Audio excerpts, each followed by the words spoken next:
चलिए सभी छात्र और छात्राओं को गुड आफ्टरनून। और आज का जो हमारा विषय है प्राचीन भारतीय इतिहास।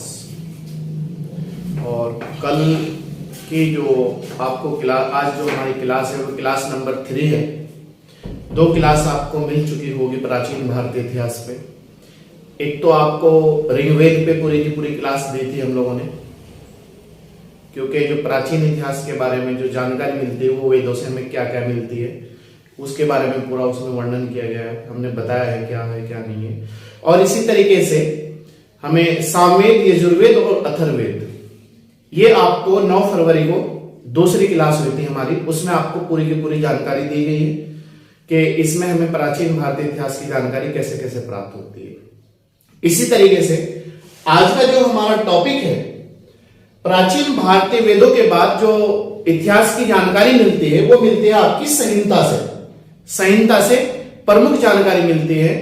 और संहिता के 4 है हमारी, याद रखना 4 ग्रंथ है संहिता।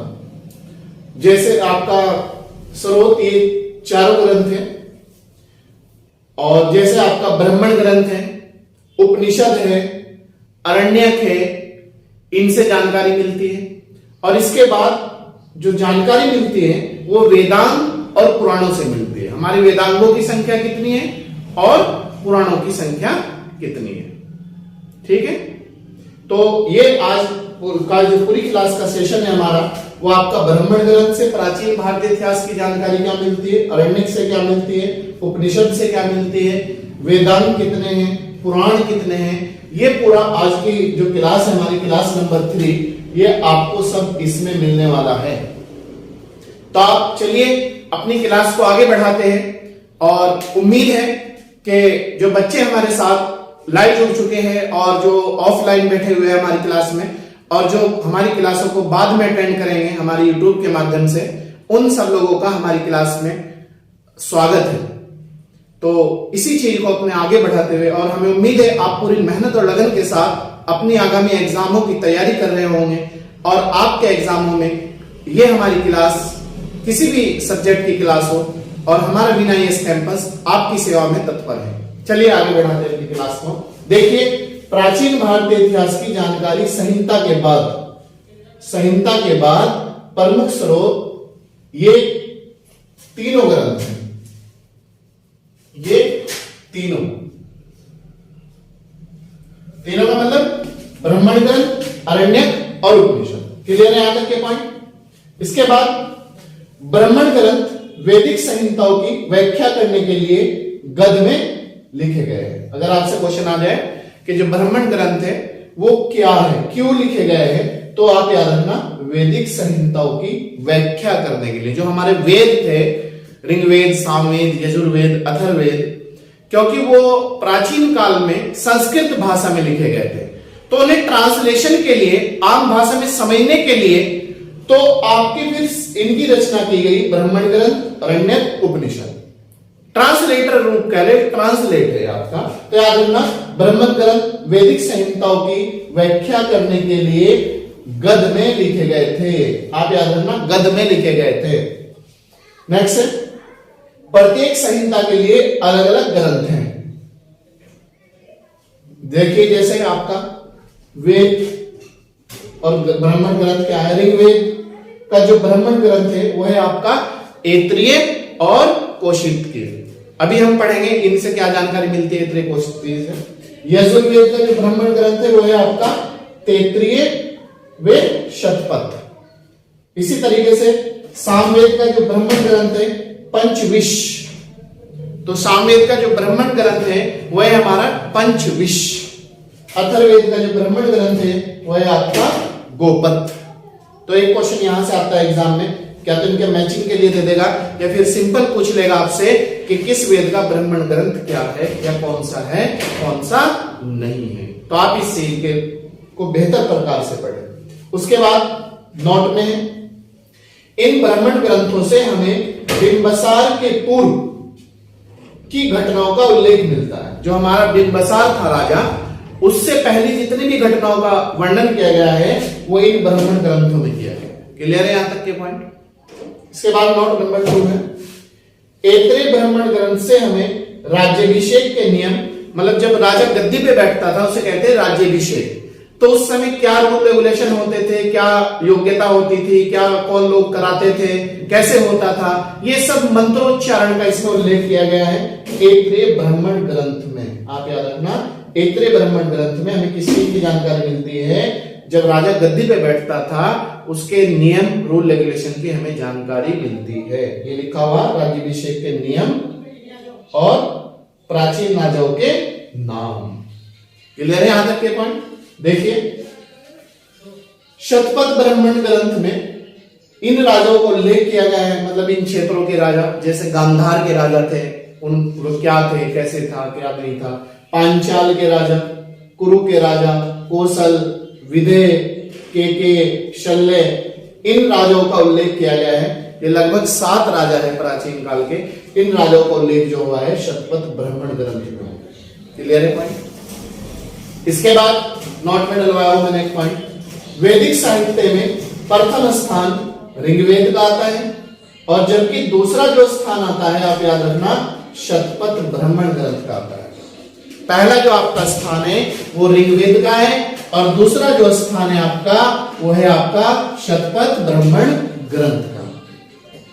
क्लियर है यहां तक के पॉइंट? इसके बाद उपनिषदों की कुल संख्या क्वेश्चन आ जाता है एग्जाम में, हमारे उपनिषदों की कुल संख्या 108 है, ये लिखा हुआ 108।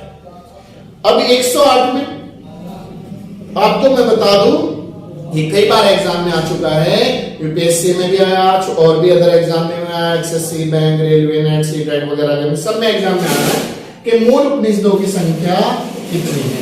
तो मूल की जो संख्या है वो 13 है, कुल 108 है। तो 108 में ही 13 मूल उपनिषद है। क्लियर यहां तक के पॉइंट आप लोगों को? इसके बाद महिलाओं की कमजोर स्थिति, मतलब दयनीय दशा प्राचीन काल में, उस समय आपका, तो प्राचीन काल में महिलाओं की जो कमजोर स्थिति थी, दयनीय दशा थी, उनका हरासमेंट था, तो उसका जो पता चलता है हमारा मैत्रेय संहिता से पता चलता है। महिलाओं की कमजोर दशा का पता मैत्रेय संहिता से चलता है। मैत्रेय संहिता कहां है आपका? तो याद रखना, महिलाओं की कमजोर स्थिति का जो उल्लेख मिलता है वो हमें मैत्रेय संहिता से मिलता है प्राचीन काल में। क्लियर? इसके बाद शतपथ ब्राह्मण ग्रंथ, शतपथ ब्राह्मण ग्रंथ, ये आपका शतपथ ब्राह्मण ग्रंथ में स्त्री को पति की अर्धाग्नि कहा गया है।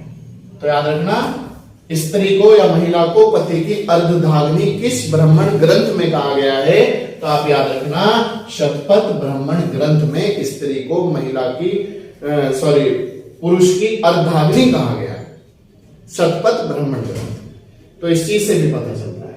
नेक्स्ट है, एक क्वेश्चन आता है, चारों आश्रमों का वर्णन किस उसमें मिलता है हमें? चारों आश्रम, तो चारों आश्रमों का उल्लेख जाबालो उपनिषद में मिलता है। ये जाबालो उपनिषद क्या है और ये चारों आश्रम क्या है? ये 4 जो आश्रम है हमारा, ब्रह्मचर्य, गृहस्थ, वानप्रस्थ और संन्यास, ये चारों आश्रम है। तो इसका जो उल्लेख है चारों आश्रमों का वो हमारा जाबालो उपनिषद में मिलता है। क्लियर है यहां तक के पॉइंट? क्वेश्चन ये भी दे सकता है एग्जाम में कि कौन निम्न में कौन सा आश्रम नहीं है जिसका उल्लेख जाबालो उपनिषद में मिलता है? तो आप याद रखना, ब्रह्मचर्य, गृहस्थ, वानप्रस्थ और संन्यास का उल्लेख जाबालो जो ब्राह्मण ग्रंथ उपनिषद है प्राचीन काल में, उसमें मिलता है। क्लियर है पॉइंट? नेक्स्ट है, स्मृति ग्रंथों में सबसे प्राचीन और प्रमाणिक, याद रखना, स्मृति ग्रंथों में सबसे प्राचीन और प्रमाणिक जो प्रमाण है वो मनुस्मृति को माना जाता है। तो आप याद रखना, मनुस्मृति को माना गया है। और ये मनुस्मृति जो थी, ये क्वेश्चन कई बार हमारे एग्जाम में आ चुका है। तो ये किस काल में लिखी गई थी? ये शुंग शासन काल में लिखी गई थी। शुंग वंश था एक हमारा, आगे चल के हम पढ़ेंगे, तो ये उसमें लिखी गई थी मनुस्मृति। तो मनुस्मृति किस शासन काल में लिखी गई? शुंग वंश में। और सबसे प्राचीन और प्रमाणिक जो प्रमाण वो है आपका, वो मनुस्मृति को माना जाता है। इसके बाद है हमारा नारद स्मृति। नारद स्मृति से हमें किस वंश की जानकारी मिलती है? तो नारद स्मृति से हमें गुप्त वंश की जानकारी मिलती है। तो ये था आपका जो हमारे आपका ग्रंथ है ब्राह्मण, अरण्यक और उपनिषद। इसके बाद दूसरा हमारा पॉइंट है, दूसरा हमारा वो है वेदांग, वेदांग और उपनिषद। देखिए इसके बाद जो हमारा टॉपिक है वो है आपका वेदांग। तो क्या है? इन्हें वेदांग सूत्र भी कहा जाता है, वेदांगों को वेदांग सूत्र। तो जो हमारे वेद थे उनकी जो भाषा थी, जो हमारे वेद है ऋग्वेद, सामवेद, यजुर्वेद, अथर्ववेद, जो इनकी भाषा थी वो संस्कृत थी।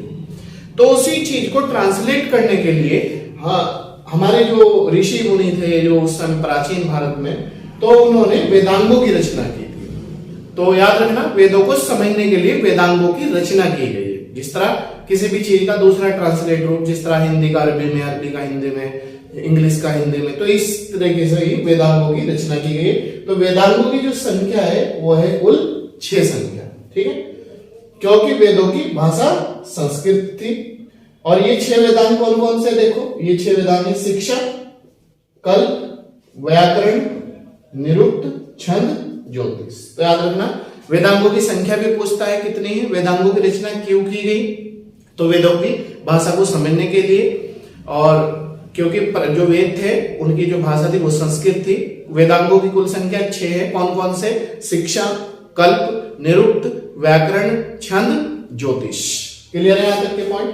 इसमें दूसरा पॉइंट है हमारा सूत्र साहित्य। तो वेदांग या सूत्र एक ही बात है। सूत्र साहित्य क्या है?